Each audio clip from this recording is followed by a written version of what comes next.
Na manhã do dia 18 de julho de 2019, um homem entrou em um estúdio japonês de anime com combustível suficiente para abastecer o tanque de um Celta. Ele estava sozinho e sem grande dificuldade. Acessou a entrada do prédio colocando o conteúdo de um garrafão abaixo. Primeiro, ele despejou metade do produto inflamável sobre o chão, mas à medida que entrava em contato com os funcionários, ele passou a derramar a outra metade sobre seus corpos. Segundo depois, o silêncio tomou conta do prédio. Do lado externo, um clarão se formou, dando origem a uma nuvem escura. Minutos depois, o sujeito tentou escapar pela mesma porta. Foi quando o desespero tomou conta de um pequeno bairro de Kyoto. Aqui é o Drake, e hoje nós iremos acompanhar uma tragédia que aconteceu no Japão. E o responsável alegou ter feito tudo por vingança.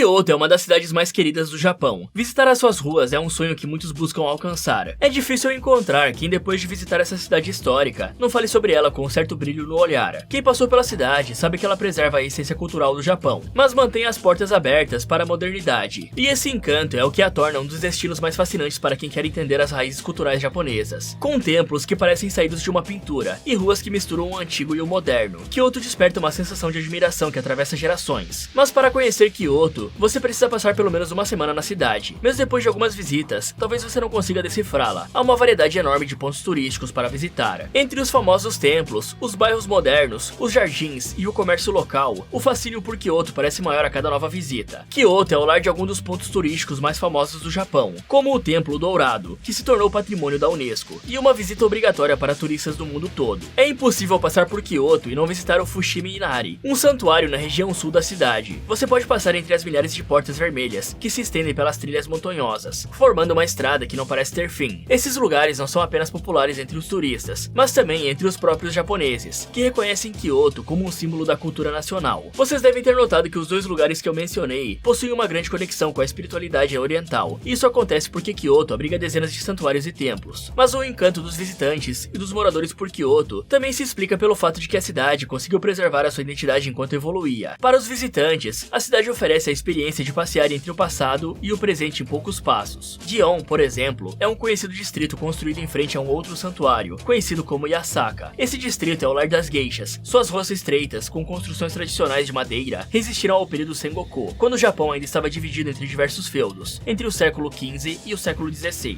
Mas logo ao lado, encontramos o distrito de Kawaramachi, onde a modernidade revela as vitrines de lojas de moda, restaurantes e cafés sofisticados, mostrando como a cidade se modernizou sem perder as suas tradições. Além das belezas das construções, Kyoto encanta pelas paisagens naturais e pela forma como essas paisagens se transformam ao longo do ano. Na primavera, as cerejeiras dominam parques e ruas, atraindo visitantes que querem ver o famoso Sakura, um espetáculo de cores que toma conta da cidade. Durante o verão, Kyoto se aquece e as ruas e templos ficam lotados para o Gion Matsuri, que é apenas o maior festival do Japão, que acontece há mais de 1000 anos e atrai milhões de pessoas. No outono, as árvores se tingem de tons alaranjados e vermelhos, transformando os templos e parques em verdadeiros cartões postais. E no inverno, Kyoto também mantém a serenidade, com a neve cobrindo as montanhas e tornando os jardins mais vazios, mas ainda assim muito belos. Além das paisagens naturais e dos monumentos históricos, a cidade também é conhecida pela sua culinária local. Diferente de outras cidades, Kyoto traz uma tradição culinária marcada pelo uso de ingredientes que dependem exclusivamente da estação do ano. Então a cada nova visita, você terá uma nova refeição. À noite, Kyoto se transforma mais uma vez. As ruas do bairro Pontocho, conhecidas por suas lanternas de papel e seus pequenos restaurantes de culinária típica, ficam iluminadas, proporcionando uma experiência inesquecível no Rio Kamo. Pontocho, inclusive, é um dos bairros mais antigos da cidade. Com essa história milenária, Kyoto obviamente já passou por períodos de grande glória e de desastres. Durante a Segunda Guerra Mundial, o Japão enfrentou uma devastação imensa, e Kyoto, apesar de ser poupada das bombas, ainda sentiu os impactos dessa destruição nas mudanças culturais e na reconstrução do país. Mas a paz de Kyoto foi quebrada novamente em 2019, com um incêndio criminoso que atingiu o estúdio de animação Kyoto Animation. O incidente chocou o Japão e o mundo, especialmente porque a Kyoto Animation era um estúdio que representava a acessibilidade e a arte da cidade, famosa por trazer vidas a histórias que refletiam a cultura local. Tentando respeitar a privacidade dos familiares, a Kyoto Animation emitiu um comunicado pedindo que os nomes das vítimas não fossem divulgados pela imprensa. Mas cada um lidou com o incidente de um jeito que achava apropriado. Muitas famílias preferiram divulgar, até para permitir que as pessoas se despedissem dos seus entes queridos. Os nomes a seguir foram divulgados pela família dias após o incêndio, e o nosso relato mantém em anonimato alguns dos nomes, que foram preservados em respeito ao luto dos familiares familiares. Um dos nomes que se tornaram públicos era o da Naomi Shida. Ela nasceu em 6 de agosto de 1969 e atuava como designer de cores no estúdio. Curiosamente, a habilidade veio de berço. Seu pai era um tintureiro de kimonos e sua mãe uma tecelã. Essas ocupações são importantíssimas no Japão, fazendo parte da tradição e da identidade nacional. Naomi, apesar do interesse pela arte, trilhou um caminho mais seguro. Ela se tornou enfermeira e, ainda jovem, decidiu abandonar tudo para cursar animação. Ela entrou no estúdio apenas em 1992, com 22 anos. Em 2019, ela tinha 50 anos, 27 anos totalmente dedicados a Kyoto Animation. Outro nome divulgado foi do Yasuhiro Takemoto, nascido em 5 de abril de 1972. Ele era um animador e diretor, e tinha passado praticamente toda a sua carreira trabalhando no estúdio. Quando finalizou o seu curso em uma universidade especializada em animação, ele ingressou na Kyoto Animation. Vocês descobrirão a seguir que o estúdio valorizava os seus artistas, então eles estavam de olho em talentos promissores para ampliar o quadro de funcionários. Quando conheceram Yasuhiro, sabiam que não poderiam deixá-lo escapar, e a parceria deu tão certo que pouco tempo depois, ele já estava dirigindo produções que se tornaram sucessos, como Fullmetal Panic. Mas a parceria de sucesso do estúdio com artistas nacionais era ainda mais antiga. Eu não sei se vocês gostam de animações japonesas, mas se essa for sua praia, você provavelmente já ouviram falar da Kyoto Animation. Eles produziram vários animes famosos, que romperam a barreira nacional e encantaram o mundo. A empresa foi criada em 1985, mas se tornou uma corporação com sócios anos depois, em 1999. Naquela época, a TV japonesa já exibia sucessos como One Piece. Yoko, a vice-presidente da empresa, e seu marido Hideaki Hata, o presidente, perceberam o impacto que as produções baseadas em mangás faziam na audiência, se tornando sucessos mundiais. A Yoko também utilizou muito do que aprendeu trabalhando como pintora em outro estúdio de animações japonesa, o Mushi Production. Quem dava as ordens ali dentro era Osamu Tezuka, um artista que trabalhava exclusivamente com mangás, e tinha encontrado uma fórmula de sucesso para superar o sucesso da Toei Animation com o clássico Astro Boy. Eles também realizaram a primeira animação para o público adulto. Curiosamente, no ano de 1969, foi dentro desse estúdio ambicioso que Yoko aprendeu como encantar diferentes públicos e conectar diferentes mídias. Mas o casal tentou se afastar das disputas internas e se concentraram no foco aos artistas, muitas vezes dando maior espaço autoral e permitindo que as adaptações tivessem seu próprio estilo. Isso deu certo. De 2013 até 2018, eles produziram 28 animes, exibidos em várias emissoras de TV espalhadas pelo mundo todo. Uns eram adaptações e continuações de obras anteriores. Eles só deram um passo adiante em 2009, 24 anos após o início das operações, criando animes próprios. O sucesso se expandiu e permitiu que os acionistas investissem ainda mais no estúdio. Eles já tinham contratos com vários distribuidores mundo afora, e para cobrir boa parte do mundo, eles tinham um contrato com a texana Crunchyroll, que permitia que várias pessoas ao redor do mundo tivessem acesso ao conteúdo digitalmente, com legendas e com rapidez. Estava tudo indo muito bem. O sucesso das animações permitiu que o estúdio criasse até uma premiação própria, para premiar os melhores artistas de 3 categorias, e assim nasceu a Kyoto Animation Awards. Quem vencesse teria a chance de ter o seu material produzido pelo estúdio, que contava com talentosos artistas de mangá, como a própria Yoko. E se o material fosse bem aceito, a adaptação para um anime era uma possibilidade real. E esse era o segredo do sucesso do estúdio. Eles valorizavam os artistas ao máximo. Diferente da maioria dos inúmeros estúdios que eram fundados anualmente no Japão, a Kyoto Animation fazia questão de manter os seus funcionários na folha de pagamento, com contratos longos e rentáveis. Eles também ofereciam treinamento interno. A qualidade era mais importante que a quantidade. Todos se sentiram valorizados no ambiente de trabalho, porque sabiam que o mais importante não era cumprir prazos irreais, mas produzir trabalhos artísticos que fossem atemporais. Um ano antes do incidente, Hideaki Hata, o presidente do estúdio, tinha que lidar com algo inédito na sua carreira. Sobre a sua mesa estavam 200 ameaças fatais nos 10 primeiros meses do ano. Era algo alarmante, se considerarmos que a emissora produziu animações para um público infantil. Em outubro de 2018, a polícia foi formalmente informada sobre as cartas. Elas eram anônimas e preocupantes. O medo estava se espalhando pelos corredores do estúdio, o que levou a polícia a enviar policiais para patrulhar nos arredores do estúdio. Depois de um tempo, eles perceberam que as ameaças provavelmente não representavam um grande perigo, e as patrulhas foram finalizadas. Em 17 de outubro de 2018, uma empresa fez uma inspeção de segurança no prédio, para constatar possíveis irregularidades, que poderia pôr em risco a vida dos funcionários. O relatório final não apontava nenhum problema aparente. Em 2019, o estúdio já tinha 3 prédios próprios. Cada um deles tinha uma atribuição específica. Por exemplo, o Estúdio 2 era a sede, então era maior e comportava mais equipes criativas. O Estúdio 5 ficava afastado do centro, em uma região de Kyoto, conhecida como Uji. Essa área ficava responsável pelo licenciamento de produtos. Para estúdios como a Kyoto, que dava muito espaço para os artistas, o produto não se limitava aos animes e aos mangás. Na verdade, o mais interessante economicamente falando, era o licenciamento de produtos como brinquedos, roupas, acessórios e jogos. Só em 2019, a indústria global de anime arrecadou 24 bilhões de dólares. E é óbvio que a Kyoto era uma empresa muito menor que a gigantesca Toei Animation, que além do One Piece produziu Dragon Ball. Então essa simplicidade às vezes estava refletida no tamanho dos estúdios, como no Estúdio 1, onde o incêndio criminoso ocorreu. Lá no Japão, as regras de segurança são diferentes daqui. Dependendo da natureza da ocupação do prédio ou do tamanho, alguns requisitos deixam de ser obrigatórios. O Estúdio 1 passava periodicamente por manutenções e fiscalização, mas o estúdio não precisava investir em aparelhos de contenção de chamas. Por isso, eles não tinham hidrantes na área externa. Outro componente que poderia diminuir o impacto do incidente era o uso de sprinklers, aquele dispositivo que libera água quando o ambiente fica superaquecido. Sem esses mecanismos, os funcionários da Kyoto Animation estavam completamente desprotegidos.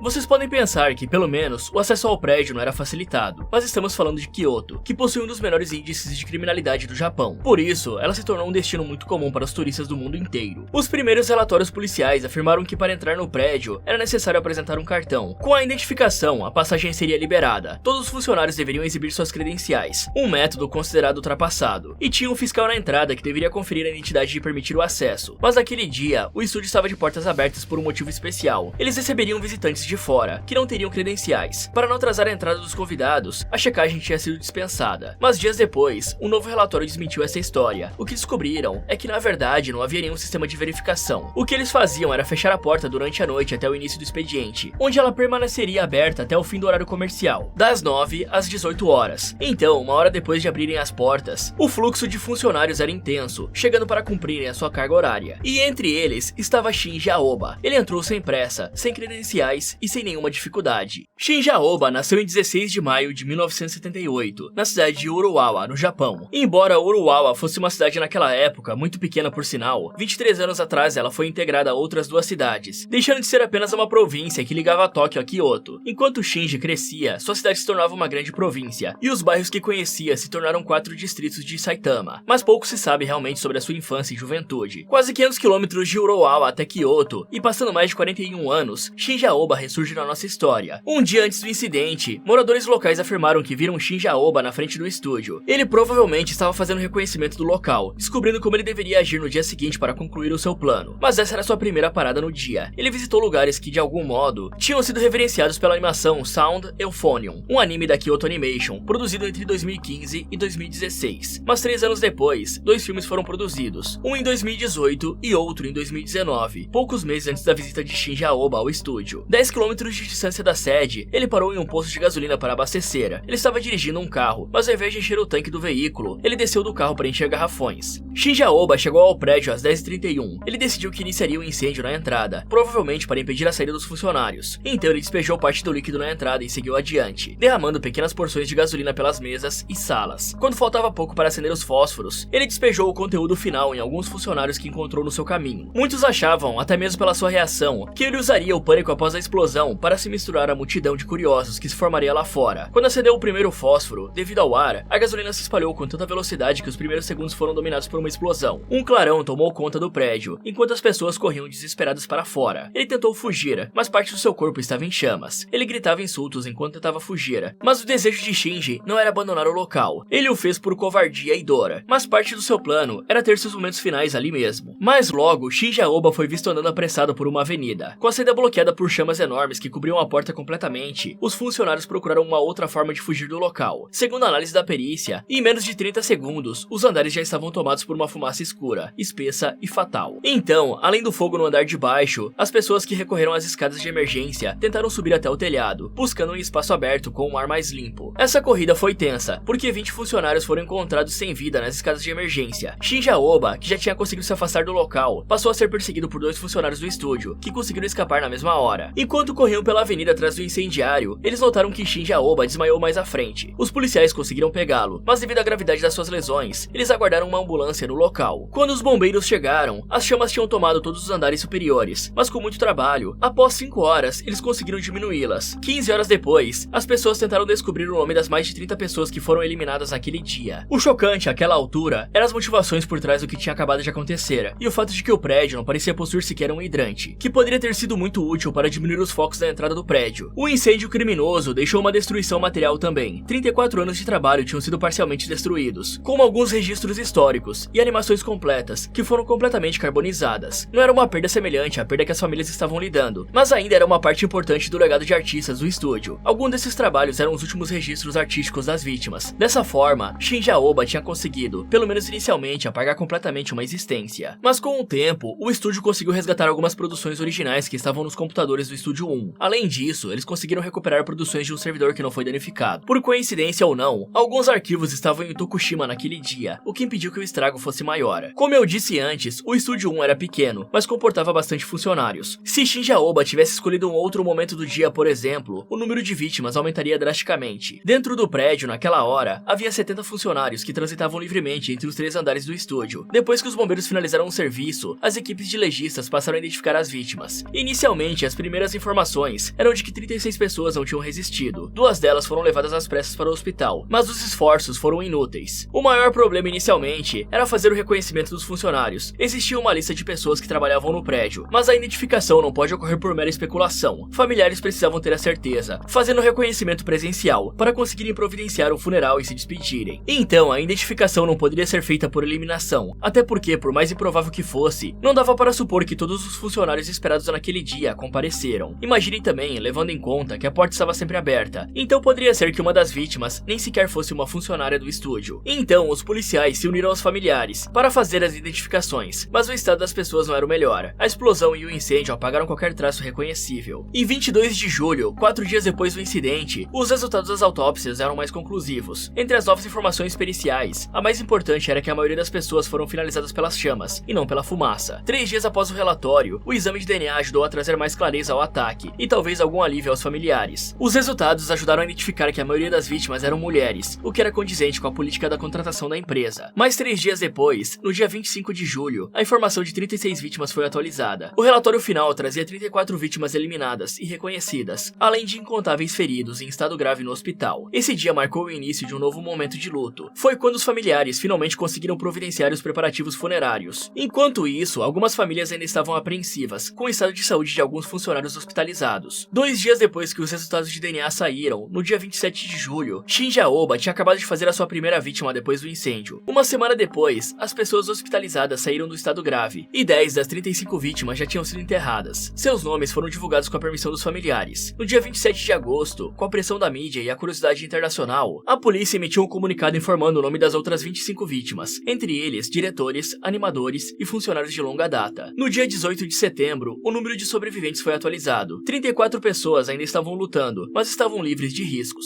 Só que, infelizmente, um mês depois, outro comunicado ampliou o número anterior, passando de 35 vítimas para 36 vítimas, com uma mulher que sofreu um choque séptico no hospital e acabou falecendo. Essa era a realidade de algumas vítimas meses depois. Elas ainda estavam recebendo acompanhamento, e muitas não tinham recebido alta hospitalar. Em pacientes que sofreram o que eles sofreram, os cuidados são intensos. Além dos ferimentos que podem desencadear inflamações, o impacto da fumaça inalada às vezes é silencioso, e a maioria dos sobreviventes tiveram queimaduras graves, sendo transferidos posteriormente para unidades de tratamento intensivo. Quando estava sendo transportado para o hospital, Shinji confessou que o incêndio era uma vingança. Os seus ferimentos eram graves, mas ele continuou com suas acusações, dizendo que seu ato foi para punir os donos do estúdio, que em suas palavras, roubaram as suas ideias e seus mangás. Sabemos que em 2009, o estúdio tinha criado o Kyoto Animation Awards para revelar e premiar novos talentos. Hideaki Hata, o presidente do estúdio, afirmou que não conhecia Shinji Aoba. Ele instruiu que os funcionários da empresa procurassem o nome Shinji Aoba nos materiais enviados ao longo dos anos. Em um primeiro momento, o comunicado oficial da Kyoto Animation era de que Shinji Aoba não tinha enviado nenhuma arte para avaliação e não foram encontrados registros compatíveis com pseudônimos. O que faltava no comunicado, no entanto, era afirmar que mesmo que houvesse, plagiar produções alheias não estavam no DNA da empresa. Meses depois, em um outro pronunciamento, a Kyoto Animation revelou que tinha encontrado um manuscrito atribuído a Aoba, mas logo vocês vão ficar impressionados com que Aoba afirma ter sido plagiado. Quando ele chegou ao hospital, ele tinha lacerações no rosto, no peito e na perna. Diante da dor que sentia, analgésicos foram administrados para que ele pudesse ser transferido para um hospital universitário. Quando as 35 vítimas hospitalizadas não corriam mais risco, ele já tinha passado por pelo menos uma cirurgia. Em setembro ele já estava melhor, apesar de depender da respiração mecânica para respirar, passando 3 meses na UTI. Durante esse tempo, Shinji Aoba permaneceu em silêncio, não por uma recomendação de advogados, mas porque ele tinha perdido a fala. Ele recebeu um tratamento de qualidade, apesar de ter causado aquilo a si mesmo. Um mês depois, ele iniciou uma reabilitação para voltar a andar. As lacerações nas pernas já tinham cicatrizado, mas os meses sem movimento atrofiaram os músculos. Em 8 de outubro, a polícia finalmente conseguiu emitir um mandado de prisão, mas foi obrigada a assistir Shinji Aoba a reaprender a andar, enquanto ele não recebia alta hospitalar. Em novembro, ele foi transferido novamente para outro hospital, agora para iniciar os tratamentos finais. Os meses entre alas cirúrgicas e UTIs foram úteis para que Shinji Aoba refletisse sobre o que tinha feito. Quando ele finalmente foi ouvido, ele disse que se arrependia profundamente pela dor que tinha causado às vítimas eliminadas, aos sobreviventes e aos familiares. Ele reconheceu que seu ato era imperdoável e esperava que o seu julgamento fosse justo. Mas ao se referir ao estúdio, Shinji Aoba mudou um pouco o discurso. Os policiais queriam entender as acusações feitas na ambulância e o que motivou o crime. Ele retomou a história de onde parou, fazendo as mesmas acusações, mas mesmo com o manuscrito encontrado, não foram encontradas evidências de plágio. Mesmo assim, ele descreveu que a Kyoto Animation tinha plagiado 3 ideias dele e usado o material em 3 animes diferentes, de 2007 a 2018. No anime K-On! De 2007, Shinji alega ter encontrado semelhanças em um diálogo. No material da Kyoto Animation, um personagem confidencia que repetiu o ano escolar. Já no material do Shinji, um professor adverte um aluno para que ele não repita o ano. Já em Free, um anime de 2013, alguns banners apareceram em um episódio específico, o que levou o Shinji a especular que eles plagiaram a ideia do seu material, onde aparecem alguns banners também. E finalmente, no anime Tsurne, de 2018, personagens estão em um mercado e encontram produtos com 20% de desconto. No material de Shinji, uma personagem encontra pratos com 50% de desconto. Todos os 3 animes eram produzidos pela Kyoto Animation, mas os artistas envolvidos nas produções eram diferentes. O anime mais antigo era de 2007, 2 anos antes da Kyoto Animation Awards, quando eles passaram a receber as obras para avaliação. Suas teorias pareciam infundadas, e ele passou a ser desacreditado sobre uma possível responsabilização conjunta. Em janeiro de 2020, ele permaneceu hospitalizado, regredindo muito no quadro hospitalar.